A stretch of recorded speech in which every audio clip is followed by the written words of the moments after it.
Bonjour à toutes et à tous, c'est William pour la présentation rapide de l'univers dans lequel les joueurs vont pouvoir évoluer pour cette partie. Donc il s'agit d'un jeu qui se nomme Rétrofutur, dont le logo est ici en bas et dont voici la couverture. Voilà, Rétrofutur, donc paru chez Multisim Édition en 2002. Donc très rapidement. Rétrofutur, c'est une uchronie dystopique, une uchronie. C'est-à-dire que jusqu'à une certaine date, l'histoire est la même dans les deux mondes, et qu'à partir de cette date, eh bien, l'univers du jeu prend une direction à part de la nôtre.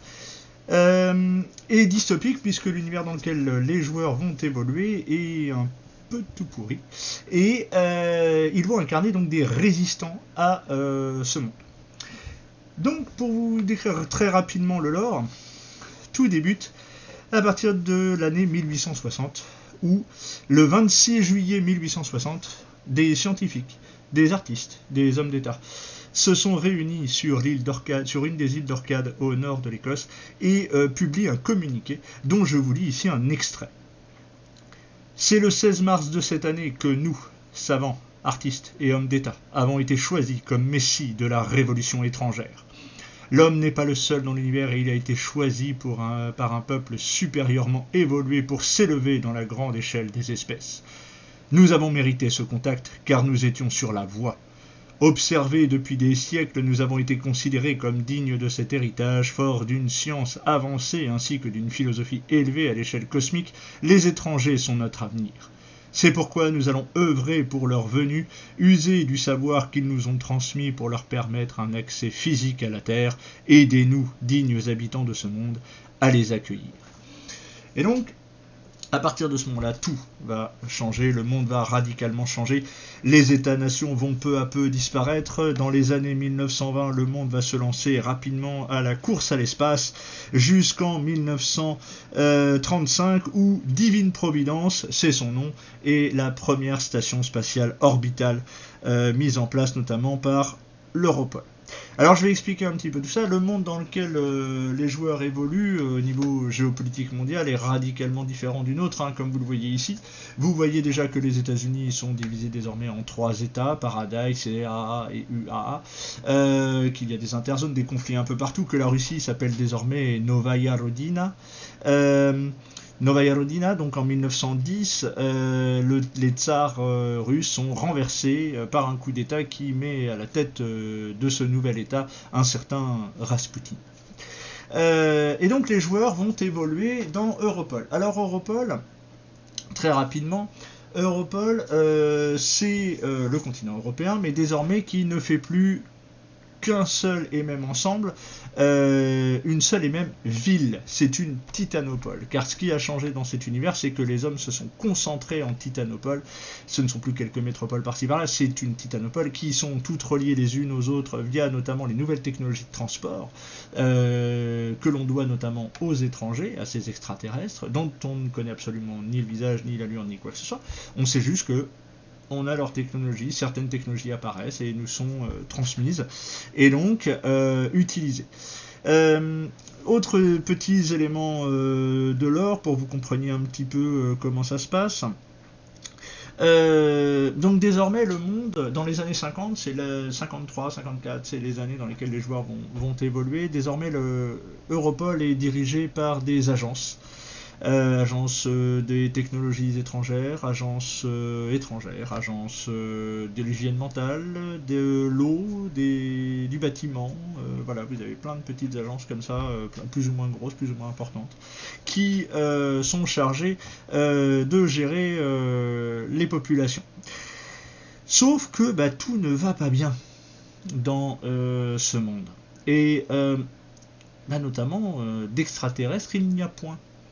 Ça fait depuis 1860 que pratiquement un siècle, au moment où les joueurs vont jouer, que les extraterrestres, on les attend et qu'ils ne viennent toujours pas. Pour vous montrer un exemple aussi que tout ça ne se fait pas dans la joie et la bonne humeur, on a par exemple à l'été 1942, on a les premières vagues d'attentats en Europol, visant à détruire le système des agences et tout ça, et qui sont attribués à un certain Jean Moulin.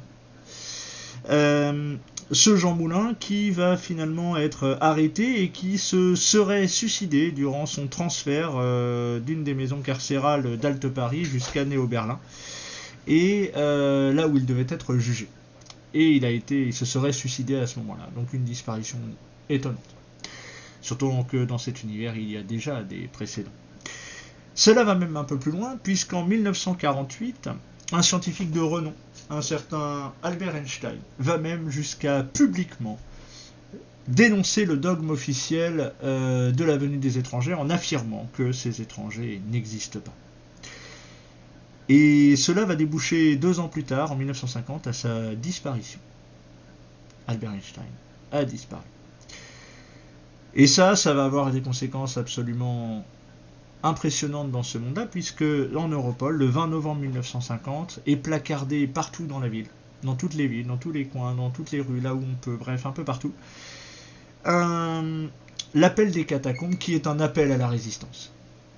Un appel à la résistance armée et à la lutte armée contre les agences, quelles qu'elles soient. Puisque, à titre d'exemple, en 1952, les agences d'Europol sont les seuls employeurs de cet espace. Voilà. Alors, ça c'est un petit peu le lore. Les joueurs, eux, vont pouvoir évoluer selon 4 factions. La première faction, ce sera les administrés. Les administrés, ce sont des personnes, comme vous le comprenez, qui sont totalement intégrées dans le système, à différents degrés, mais qui sont intégrées dans ce système. Ensuite, vous allez avoir les mafieux. Les mafieux, il y a 4 mafias dans ce monde, la Cosa Nostra, les Triades, et le Possé, et enfin le syndicat. Le syndicat qui est en fait anciennement les syndicats ouvriers, tout simplement, et qui, dans les années 40, ont été transformés en syndicat du crime par un certain Léon Trotsky. Et donc à partir de là, le syndicat devient une mafia. Autre troisième catégorie, ce sont les terroristes. Alors les terroristes, eux, il y a quelques factions de terroristes, notamment les éco-terroristes avec Gaïa, etc. Il y en a plein d'autres, des terroristes. Ce sont des gens qui veulent faire disparaître les agences, mais de façon violente. Avec des attentats, etc. Vous avez des résistants, des terroristes, d'obédience politique diverses et variées, puisque par exemple les nazis forment une faction de terroristes dans ce jeu, et qui veulent le retour des États-nations, et notamment de l'État-nation allemand par exemple. Bref, vous avez plein de sortes de terroristes dans ce jeu. Et enfin, dernière catégorie, les exclus, qu'on appelle aussi les égarés. Et là, ce sont des personnes qui, de par leur histoire, de par leur vie, bref, se retrouvent totalement en marge de cet univers. Ça, ce sont les 4 factions auxquelles les joueurs vont pouvoir appartenir. Et puis, enfin, pour vous décrire un peu l'ambiance du jeu, si jamais certains d'entre vous veulent expérimenter, c'est que, pour vous décrire un peu l'ambiance du jeu, on est à la fois entre du Dark City, steampunk, fantastique, teinté d'un, on va dire d'un petit Cronenberg, par exemple. Vous voyez, en termes de, sur les corps, sur les blessures, etc. Parce que vous le verrez dans ce jeu, il y a des choses que les joueurs ne comprennent pas et qui se passent dans ce monde depuis ce premier contact. Un exemple d'élément un peu paranormal. Il existe, depuis le 11 janvier 1891, on a appris donc le décès d'un certain baron Haussmann. Les Parisiens le connaissent, qui est décédé d'une maladie inconnue. Totalement inconnu, qui pourtant s'est peu à peu diffusé dans le reste de la population, puisque depuis les années 20, on sait désormais que n'importe qui peut être frappé par cette maladie. Cette maladie, donc, qui s'appelle le syndrome Haussmann, par exemple, certaines personnes peuvent voir leurs membres se transformer petit à petit en mécanisme, en mécanique, en quelque chose de pas du tout organique. et jusqu'à entraîner le décès. Voilà, par exemple. Ça, c'est une nouvelle maladie qui est apparue, qu'on a découvert et contre laquelle nous n'avons aucun moyen de guérir. Donc voilà un petit peu l'ambiance. J'espère que cette partie vous plaira. J'avais depuis longtemps envie de la faire et voilà, je vous invite fortement à retrouver, acheter, commander auprès de Multisim Édition ou de n'importe quelle librairie, bref, ce que vous pourrez trouver. Le livre de base, bien sûr, de Rétrofutur, ainsi que toutes les extensions, toutes les autres livres qui existent sur les différentes factions, etc.